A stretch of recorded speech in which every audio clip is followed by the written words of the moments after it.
Hey everyone, Cam here, and today we're going to dive into GTN weather. By the end of this video, you'll know exactly how to view, interpret, and manage weather information directly on your GTN so you can make smarter in-flight decisions. We'll look at how the GTN receives weather, how to use map overlays, and where to find the dedicated weather page. I'll be using the GTN 650Xi for this demonstration, but everything you see here applies to both the 650 and 750 series, including the earlier GTN models. Things are going to move fast, but let's jump in. So before we start sorting through screens, let's talk about where the GTN actually gets its weather from. From factory, they don't have a weather receiver built in, so it relies on being connected to an external source of some sort. The most common LRU would be an ADS-B-in receiver like a GTX 345 transponder, a GNX 375 navigator, or a GDL52 portable unit. These provide FIS-B weather, which includes NEXRAD, METARs, TAFs, PIREPs, and more. If your aircraft is equipped with the GDL 69 or 69A, you'll also have SiriusXM weather, which provides faster updates and additional products like echo tops and surface analysis. Additionally, if your aircraft has a Stormscope or onboard radar, that information can also feed directly into the unit, saving valuable panel space and giving you real-time map overlays. Let's dive into using these weather features, starting with the map. This is where you can combine nav and weather data, preventing the need to constantly switch back and forth between different screens. To enable these weather features, click Menu, Map Overlays, and then select NEXRAD and Stormscope. Note that the NEXRAD and terrain overlays are mutually exclusive, so you'll need to choose one or the other.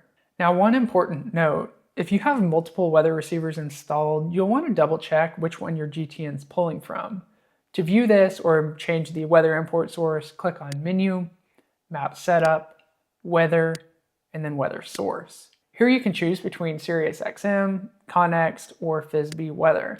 Just note that XM and Connext both require subscriptions. Once you've selected your weather source and enabled the overlays, you'll see the mosaic of precipitation data populate on the map. This is one of the most convenient ways to view precipitation because it doesn't require you to give up situational awareness of navigation, traffic, and obstacle information found on the main map. Now let's look at a quick way to check detailed weather for a specific airport. Tap on any airport on the map and select waypoint info. You can also access the same screen through the nearest or waypoint information pages. You can now click on WX data to review the current METAR, TAF, and city forecast. Here's an important tip. Always check the timestamp above the decoded METAR because this shows when the data was last received. If your FIS-B or XM feed is interrupted for any reason, the timestamp won't update, meaning that you're looking at stale weather information. This screen is great for checking your departure or destination conditions without needing to switch apps or reference an external device like Garmin Pilot. Next up is the dedicated weather page. This is your all-in-one hub for getting detailed weather information out of the GTN. From the home screen, tap Weather. You'll now need to select your weather source. Dependent on your unit's configuration, only one or two of these options may be available.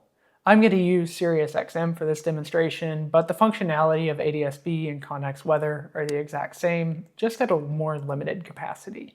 Clicking on the menu button on the left-hand side will bring up all the different layers available to be viewed. Some of my personal favorites are NEXRAD, echo tops, icing, and SIGMET and AirMet. I'd encourage you to play around with these different layers and figure out exactly which ones you'd like to use in flight, since all of our use cases will be a little different. As with the waypoint information screen, it's also important to verify the timestamp on this screen. Click on the status box to expand it to see the currency of weather information sorted by product type. Note that these will also change color to yellow and eventually become grayed out as they age, allowing for rapid verification of data accuracy. If your aircraft has a Stormscope connected to the GTN, lightning strikes can appear on both the main map overlays and on the Stormscope viewer through the dedicated weather page. Here you can clear your strikes and zoom, or move to the settings to change your field of view and toggle cell versus strike mode. And if you're flying with a GTN 750 or 750Xi, these units can integrate onboard radar directly into the system. This is a super capable system that I have zero experience with, so I won't go any further than this. Before we wrap up, here's a quick bonus tip.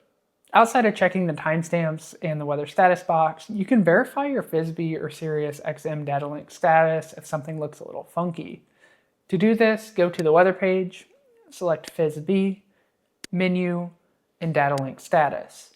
Here you can view status by product type, and you can even enable and disable this connection to trigger a refresh, Just note that this takes a little bit of time, so don't do it in a critical phase of flight. Alternatively, you can go Home, System, External LRUs, More Info, and View Status by Receiver.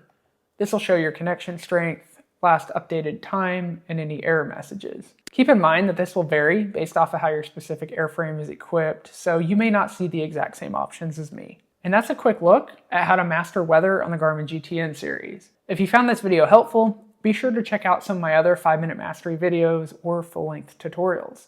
I'm Cam Carr, thanks for watching, and we'll see you in the next one.